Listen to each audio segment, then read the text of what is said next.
ये लड़ाई है दिए और तूफान की। निर्बल से लड़ाई हुई बलवान की। ये कहानी है दिए और तूफान की।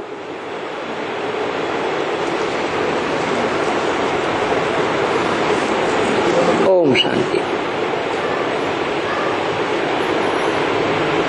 मीठे मीठे सिकीले बच्चों ने ये गीत की लाइन सुनी। भक्ति मार्ग का है ये गीत वास्तव में। फिर उस भक्ति मार्ग के गीत को ज्ञान में ट्रांसफर किया जाता है।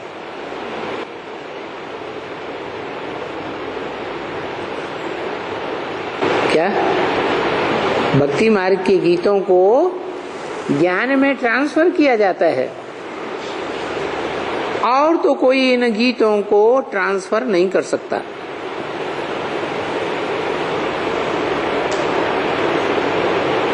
तुम्हारे में भी नंबरवार पुरुषार्थ अनुसार कोई ट्रांसफर करके बैठ करके सुनावे कि ये दीवा क्या है।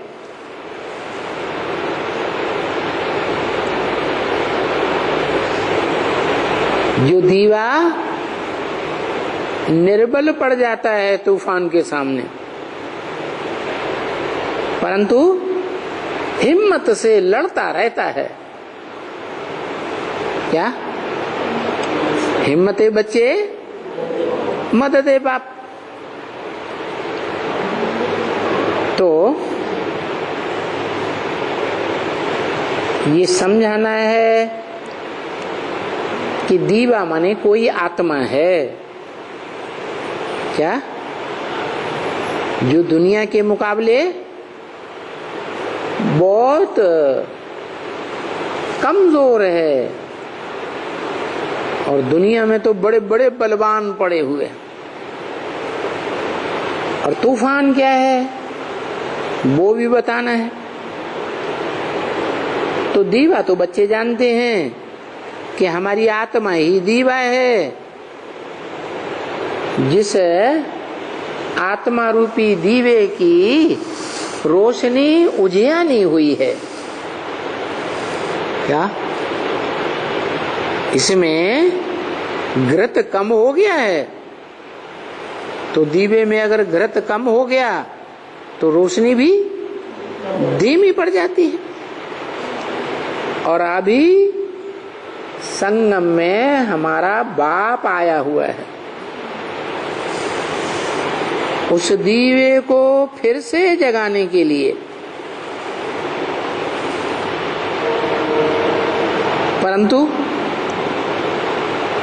इसे उजियानी हुई रोशनी वाले दीवे को हिम्मत करके तूफान के बीच से जाना पड़ेगा। अच्छा, कहां से गुजर कर जाना पड़ेगा? तूफान के बीच से गुजर कर जाना पड़ेगा। इसलिए वो भक्ति मार्ग में लोग दीवा जगाते हैं। जब कोई मरता है तो उसके पीछे दीवा जगाते हैं कि ये सोजरे में जाए, इसके रास्ते में कोई अंधियारा न हो, अज्ञान का अंधियारा न हो जाए। अभी सतयुग में तो सोजरा ही सोजरा होगा, अंधियारा कहाँ की बात। इस कलयुग के अंत में बहुत तूफान आते हैं और सबसे जास्ती तूफान कौन से स्टेट में आते हैं? आंध्र में। कहाँ आते हैं? आंध्र में बहुत तूफान आते हैं।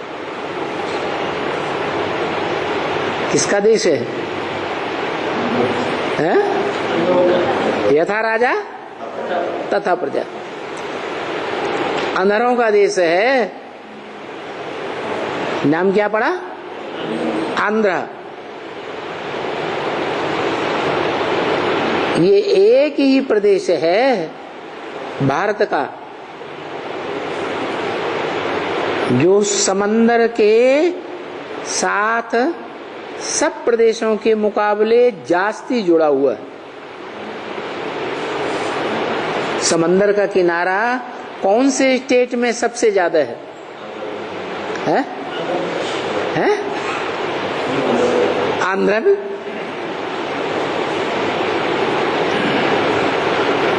और आंध्रा का जो राजा है वो भी अंधा, यथा राजा तथा प्रजा अंधा। वो कहानी होती है ना, अंधे और लंगड़े की कहानी। क्या कि नदी पार कैसे करें? विषय वैतरणी नदी है, इसको पार कैसे करें? वो लंगड़ा है, चल नहीं सकता, और वो अंधा है, देख नहीं सकता। तो क्या करते हैं? एक दूसरे का सहयोग ले लेते हैं। लंगड़ा अंधेरे के ऊपर सवार हो जाता है। लंगड़े को आंख तो है क्या? अपवित्रता का लंगड़ा है, रुद्रमाला का मणका है, तो उसको दिखाई तो अच्छा पड़ता है। ज्ञान की आंख तो है, तीसरा नेत्र तो है।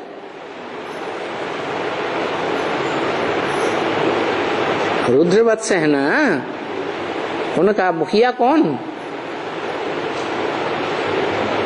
रुद्र, जिसके द्वारा रुद्र ज्ञान यज्ञ शुरू होता है।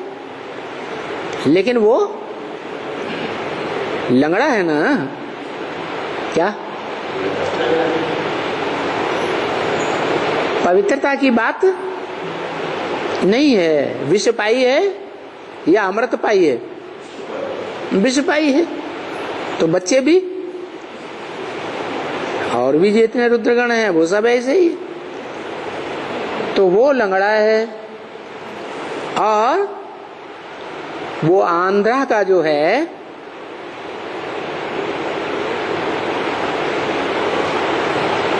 राजा धृतराष्ट्र। ब्राह्मणों की दुनिया में कौन है? धृतराष्ट्र है। कैसे?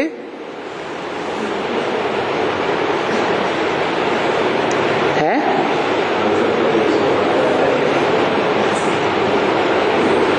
कैसे?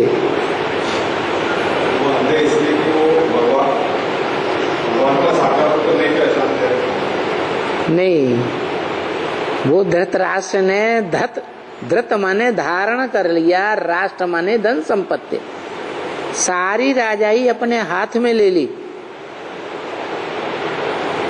यज्ञ के आदि में जो ओम मंडली थी उसकी सारी कंट्रोलिंग पीयू के हाथ में थी।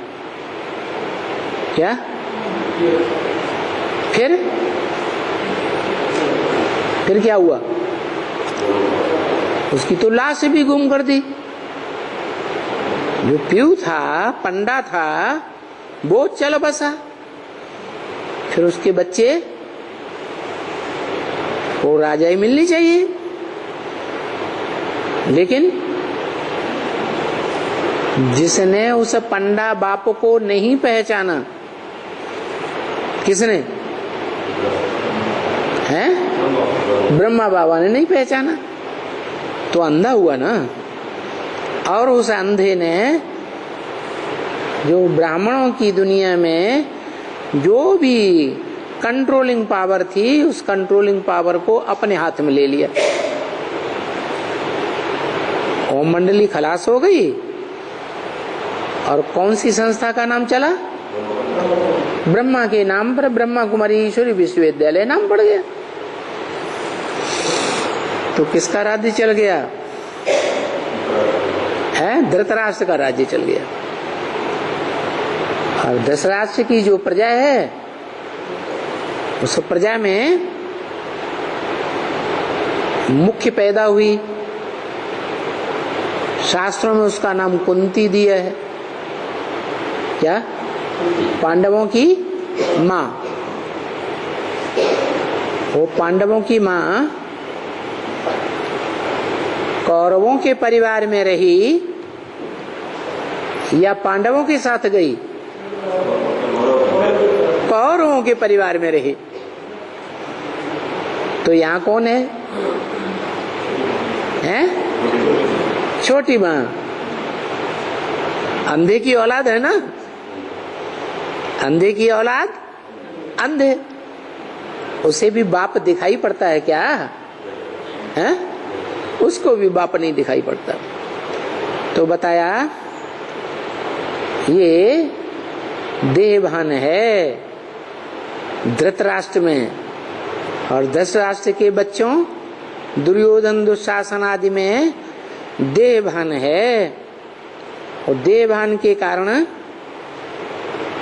उन्हें कुछ दिखाई नहीं पड़ता, तीसरी आंख जैसे है ही नहीं। तो देखो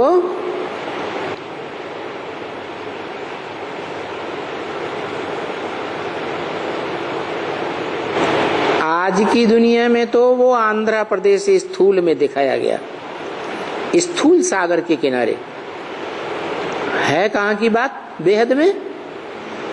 ब्राह्मणों की दुनिया में जो बेहद का आंध्र प्रदेश है वो कौन सा है? अंधरों का प्रदेश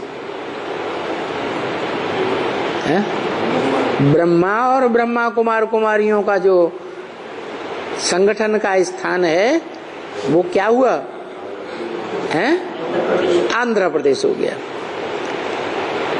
वो अंधरा और वो लंगड़ा। बताया